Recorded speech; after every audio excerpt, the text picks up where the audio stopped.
사랑하는 성도 여러분, 그리고 진리의 말씀을 사모하는 모든 분들께 우리 주 예수 그리스도의 이름으로 평안을 전합니다. 오늘 우리가 함께 나눌 말씀의 여정을 시작하기에 앞서 이 귀한 복음의 메시지가 더 널리 퍼져나갈 수 있도록 좋아요와 구독으로 저희와 동행해 주시길 부탁드립니다. 여러분의 작은 손길 하나하나가 하나님의 나라를 확장하는 귀한 도구가 될 것입니다. 이 말씀을 듣고 나누는 모든 분들의 삶 위에 하나님의 크신 은혜와 평강이 넘치시기를 간절히 기도합니다. 우리는 종종 이런 질문을 마주하곤 합니다. 은혜로 구원받은 우리가 왜 여전히 하나님의 율법을 지켜야 하는가? 율법은 우리를 얽매는 낡은 규율에 불과한 것이 아닐까? 오늘 우리는 성경의 모든 책에서 복음을 발견하는 여정의 일환으로 바로 이 질문에 대한 깊은 통찰을 주는 책, 신명기를 함께 탐험해보고자 합니다. 신명기는 어떤 책이며 성경 전체의 거대한 이야기 속에서 어떤 역할을 할까요? 그리고 가장 중요하게 이 오래된 율법서가 어떻게 우리를 예수 그리스도의 은혜와 복음으로 인도하는지 함께 묵상해 보겠습니다. 먼저 신명기라는 이름의 의미부터 살펴보겠습니다. 이 단어는 두 번째 율법이라는 뜻을 가지고 있습니다.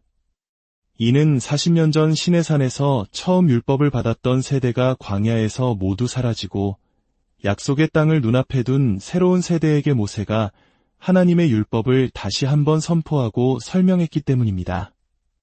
그래서 신명기는 단순히 율법을 반복하는 책이 아니라 약속의 땅에 들어가 살아갈 하나님의 백성들이 어떤 마음과 자세로 살아야 하는지를 알려주는 모세의 마지막 유언과도 같은 간절한 설교 모음집입니다. 광야에서의 40년 방황이 끝나고 젖과 꿀이 흐르는 땅을 목전에 둔 그 벅찬 순간을 상상해 보십시오. 그러나 그들을 이끌었던 위대한 지도자 모세는 그 땅에 들어갈 수 없었습니다. 그는 마지막 힘을 다해 이스라엘 백성들이 가나안 땅에서 하나님을 잊지 않고 그분의 백성답게 살아갈 수 있도록 하나님의 말씀을 다시 한번 그들의 마음에 새겨주었던 것입니다. 신명기의 구조는 매우 흥미롭습니다. 많은 학자들은 신명기가 예수님 시대보다 약 2000년 전 고대 근동의 강대국이었던 히타이트 제국이 속국과 맺었던 종주권 조약의 형식과 놀랍도록 유사하다는 것을 발견했습니다. 이는 당시 사람들에게 매우 익숙한 계약 형태였습니다. 이 조약은 보통 다음과 같은 순서로 구성됩니다. 첫째, 서문입니다. 계약 당사자가 누구인지 밝힙니다. 신명기에서는 위대한 왕이신 여호와 하나님과 그의 백성인 이스라엘입니다. 둘째, 역사적 서언입니다. 왕이 그동안 백성에게 어떤 은혜를 베풀었는지, 그들의 관계가 어떻게 시작되었는지를 서술합니다. 신명기는 하나님께서 어떻게 이스라엘을 이집트의 노예 생활에서 구출해내셨고 어떤 약속들을 주셨는지를 상기시킵니다. 셋째, 조항들, 즉 율법입니다. 왕의 백성으로서 지켜야 할 구체적인 법규들이 나옵니다. 십계명을 포함한 여러 율법들이 바로 여기에 해당합니다. 그리고 마지막으로 축복과 저주, 그리고 맹세와 증인들이 뒤따릅니다. 율법에 순종할 때 어떤 축복이 임하고 불순종할 때 어떤 저주가 따를 것인지를 명시하고 양측이 이 계약을 지킬 것을 맹세하는 것입니다. 이 구조가 왜 혁명적일까요? 신명기는 하나님의 율법을 단순히 지켜야 할 규칙의 목록으로 제시하지 않습니다. 대신 위대한 왕이신 하나님과 그분의 사랑하는 백성 사이의 관계에 대한 언약으로 제시합니다. 여기서 율법의 목적이 분명해집니다. 율법은 구원을 얻기 위한 조건이나 수단이 아닙니다. 이미 구원받은 백성이 그들을 구원하신 하나님과 어떻게 사랑의 관계를 유지하며 살아갈 수 있는지를 보여주는 안내서인 것입니다. 다시 말해 우리가 하나님의 율법에 순종하는 이유는 그것을 통해 하늘나라에 가기 위함이 아닙니다. 이미 우리를 구원하시고 자녀 삼아주신 하나님의 사랑에 감사하여 그분과의 사랑의 관계를 더욱 깊이 누리기 위함입니다. 마치 아내가 남편의 사랑을 얻기 위해 무언가를 하는 것이 아니라 이미 받은 사랑에 감사하여 남편을 기쁘게 하는 것과 같습니다. 신명기 4장은 율법 준수의 또 다른 중요한 목적을 알려줍니다. 그것은 바로 열방을 향한 증인의 삶입니다. 우리가 서로 사랑하고 살인하지 않고 도둑질하지 않으며 간음하지 않는 등 하나님의 법도를 따라 살아갈 때 세상 사람들은 우리의 삶을 보고 이렇게 말하게 될 것입니다. 보라, 이 백성이 섬기는 하나님은 얼마나 위대하고 영광스러운 분인가. 우리의 순종은 우리 자신만을 위한 것이 아니라 살아계신 하나님을 세상에 증거하는 강력한 복음의 통로가 되는 것입니다. 세상의 모든 종교는 율법이나 선행을 구원의 길, 혹은 신의 축복을 얻어내는 수단으로 여깁니다. 그러나 신명기는 놀랍도록 세련된 방식으로 선언합니다.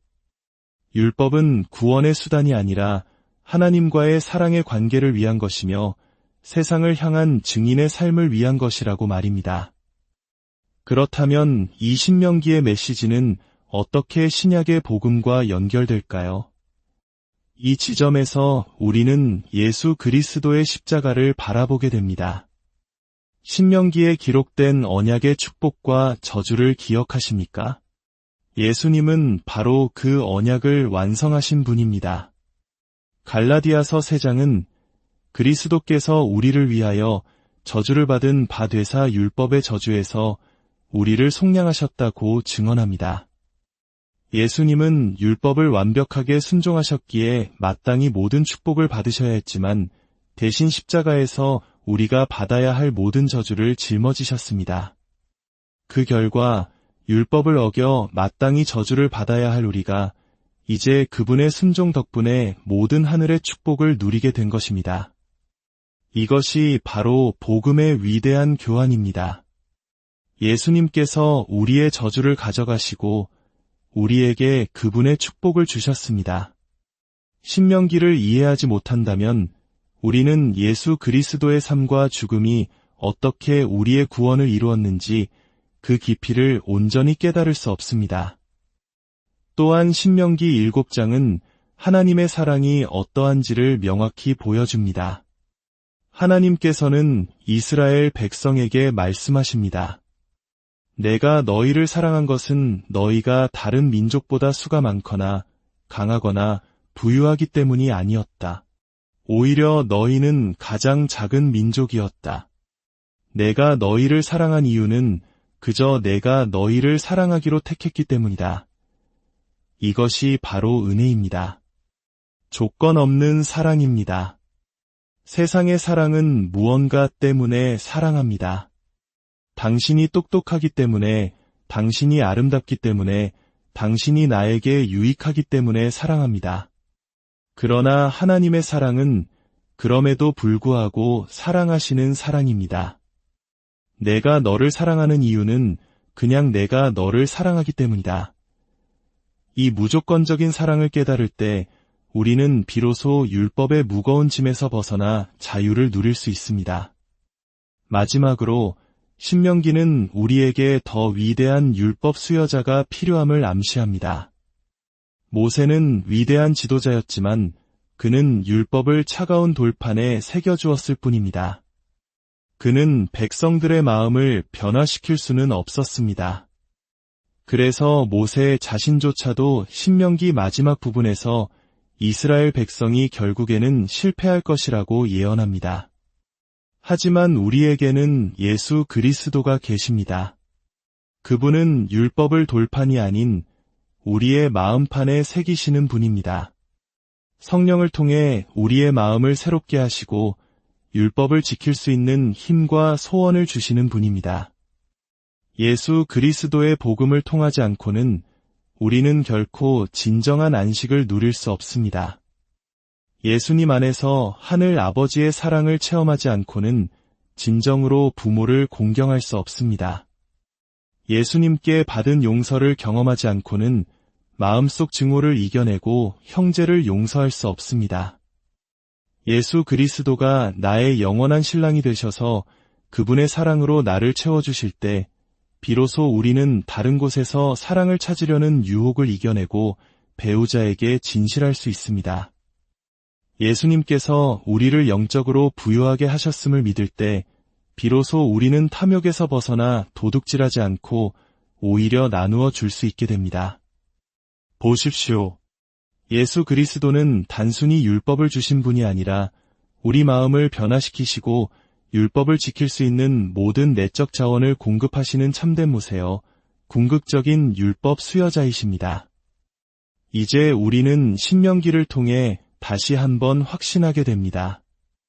율법을 끌어안는 삶은 더 이상 무거운 짐이 아닙니다. 그것은 예수 그리스도 안에서 하나님께 영광을 돌리고 세상을 향한 빛나는 증인이 되며 우리를 사랑하시는 그분을 더 깊이 알아가는 기쁨의 여정입니다. 오늘 하루 율법 아래서 씨름하는 삶이 아니라 예수 그리스도께서 주신 은혜 안에서 기쁨으로 동행하는 복된 삶을 사시기를 소망합니다. 주님의 평강이 여러분 모두와 함께 하시기를